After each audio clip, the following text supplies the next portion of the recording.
Imagine for a second that you're walking through the tall grass. It's, say, 100,000 years ago. The sun is setting, casting these incredibly long, dark shadows all around you. And suddenly, you hear something move right behind you. You slowly turn around, and you just see two yellow eyes reflecting the absolute last fading bit of daylight. It's a cave lion. Now, this isn't your average zoo lion. This is twice the size of any lion alive today. Literally a 700-pound mountain of pure muscle, claws, and teeth. And it is looking directly at you. You have no gun, you have no knife, you don't even have a sharp stick. Your teeth, completely flat. Your nails are practically useless. You cannot run it, you certainly cannot climb it, and there's absolutely no way you can fight it. Well, welcome to today's Explainer, where we're going to be looking at one of the most fascinating transformations in planetary history, how we went from being at the absolute bottom of the food chain to becoming the most trusted and feared creature on Earth. So, looking at that absolutely terrifying prehistoric scenario, the most obvious question staring us right in the face is, how are you still here? I mean, how on earth did our ancestors survive when everything on this planet was built specifically to kill large mammals just like us? For millions of years, you have to remember, humans weren't the hunters, we were the hunted. And the predators we faced back then? Actually, scratch that. They weren't just dangerous, they were heavily armored, highly specialized apex killers. Okay, let's dive into this biological mismatch because it is wild. Over on our side, we've got flat teeth, useless nails, and an absolute maximum sprint speed of maybe 28 miles per hour on a really good day. Now, over on the megafauna side, you have the saber-toothed cat, the Smilodon fatalis, wielding these massive 11-inch canines, hauling around 600 pounds of bulk and capable of ambushing prey at 30 miles per hour. Or consider the short-faced bear. This thing was 12 feet tall when it stood up, 2,000 pounds of muscle, capable of running down prey at 40 miles per hour. Simply put, if it saw you, you're already dead. And then there's this number, 1,100. That right there is the pounds per square inch bite force of a prehistoric cave hyena. To put that into perspective for you, your human bite force is a measly 162 pounds. A cave hyena could completely, effortlessly crush human bones just to slurp out the marrow inside. And worse, they didn't hunt alone. They hunted in these coordinated, relentless packs of 20 or more, mostly at night, right when early humans were virtually blind. It's almost comical just how vulnerable we were. We were literally the ultimate prey. Even a chimpanzee, our closest living relative, is 3 times stronger than an adult human and can scramble 30 feet up into the trees in seconds. Us? We're slower than chimps, our hearing was mediocre, our night vision was terrible, walking upright made us stick out like a sore thumb from miles away, and to top the whole shebang off, our babies screamed constantly and couldn't even walk for a full year. By every single biological measure, humanity should have gone completely extinct within 100,000 years, no question. Section 1. Fire, endurance, and patterns. So how did we get here, when every single predator out there was handed a distinct physical advantage, like speed, strength, venom, or camouflage? Well, humanity survived by developing 3 primary, non-physical weapons. And these sparked our incredible transition from being hunted prey to dominant survivors. These 3 weapons absolutely changed the game. Step 1 is fire. Dating back a million years, campfires created this magical 30-foot safety zone that predators just instinctively avoided. That gave us 3 to 4 extra hours every single night to just sit, think, plan, and cook calorie-dense food to power our growing brains. Step 2 is endurance, which allowed us to exhaust our prey over incredibly long distances. And step 3 is pattern recognition, letting us track the exact schedules and habits of the things trying to kill us. Now, what's really interesting about this slide is our second weapon, endurance. Sure, we couldn't outsprint a saber-tooth. No way. A saber-tooth could hit 30 miles per hour in 3 seconds flat. But humans have this incredibly unique biological quirk. We can sweat. We don't chase animals at full speed. We practice what's called persistence hunting, meaning we can jog after an animal for 3, 4, maybe even 6 hours. The animal runs, it overheats, and it has to stop.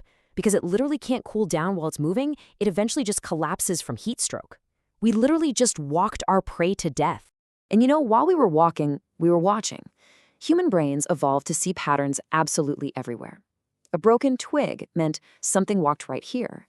Disturbed dirt meant something was digging here. We survived by memorizing the schedules of the monsters in the dark. We figured out that saber-tooths prefer to hunt near water at dusk. We noticed that cave lions actively avoid fire.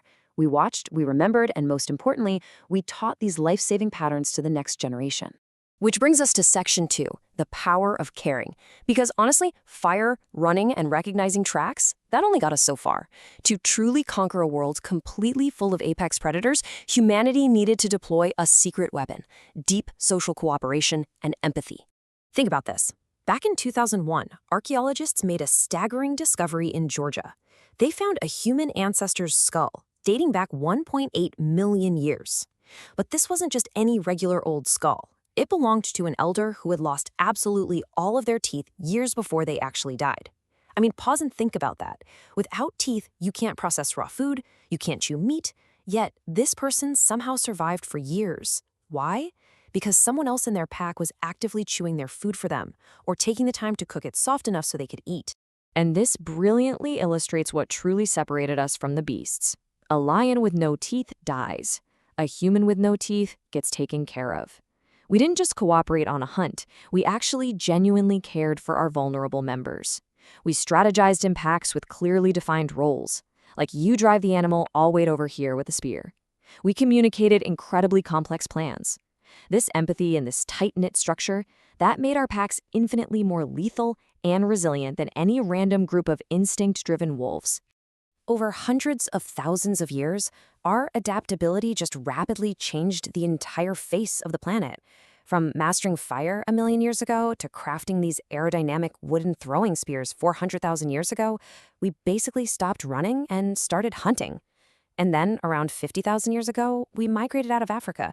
And pretty much everywhere we went, the megafauna, the saber-tooths, the short-faced bears, the giant sloths, they just started disappearing. We completely outlasted and eliminated them. We went from hiding up in trees to completely mastering the globe. Let's move to and see how this builds into Section 3, the predator-shaped leader. So, we wiped out the megafauna, we became the ultimate apex predators. So, how do the animals that currently share our world today view us? I mean, why aren't they all just absolutely terrified of this predator-shaped creature that conquered the globe? To understand this modern paradox, we really have to recognize a stark difference in perception. See, we think of ourselves as people, right? With names and jobs and houses and all these complex dreams. Animals, they do not understand a single bit of that. They don't care about your personality or where you work or what your politics are. They judge us entirely on our physical presence, our smell, our sound, our movement, our daily routines, and our behavior. They aren't seeing our society, they are seeing our shape. Because of this, different animals have developed some incredibly diverse views of us over time. Just look at our domesticated companions. Dogs, they don't think you are a dog, but they absolutely see you as a core pack member, a provider, a protector, kind of an emotional anchor. Cats, on the other hand, treat us more like social partners. They've actually developed special meows exclusively to communicate with us. To a cat, we are effectively just trainable giants. And then there are horses, who view us in a highly complex way as safe predators. Which naturally brings us to what's known as the horse paradox. Horses are highly sensitive prey animals. Their survival depends entirely on reading body language. When a horse looks at a human, it sees a creature with forward-facing eyes that walks directly toward it. Those are classic, undeniable biological markers of a hunter. Yet, because we bring food, we groom them, we bring calm energy, they somehow learn to trust us. It's wild. They see us as these small, terrifyingly predator-shaped creatures that strangely act like safe, guiding leaders. And this strange dynamic totally extends to wild and urban animals too. For most true wild animals, we're either an immediate threat or just weird background noise. But in the city, animals adapt to our civilization. Crows are so incredibly smart, they will remember your specific human face for years, categorizing you individually as either safe or dangerous. City squirrels basically view us as moving trees that just randomly drop food. Raccoons look at our trash cans and they see us as the operators of magical food boxes. Even out in the ocean, massive whales seem to gently sense our fragility and our clumsiness when we're in the water with them. Section 4. Defined by our behavior. As we reach kind of a fascinating thematic climax here, we start to realize that the very mechanism that saved our ancestors from extinction, that profound ability to recognize patterns in the world around us, is exactly how the animal kingdom interprets us today. So the crucial point is this: animals may understand us less as a species and more as a pattern. Remember how early humans survived by memorizing the hunting schedules of saber-toothed cats? Well, today, animals survive by learning our behavioral patterns. Dogs learn that the jingling of keys means we're leaving the house. Cats learn the exact sound of a specific can opening. Squirrels memorize exactly which humans like to throw breadcrumbs in the park.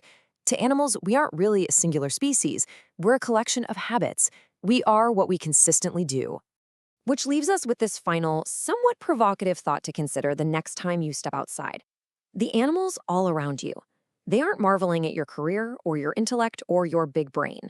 They are quietly, constantly observing your patterns. Every sound you make, every habit you have, every little movement tells them exactly what kind of creature you really are. So, ask yourself, what kind of story are your behaviors telling the animals watching you? Something to think about. Thanks for joining me on this explainer, and I will see you next time.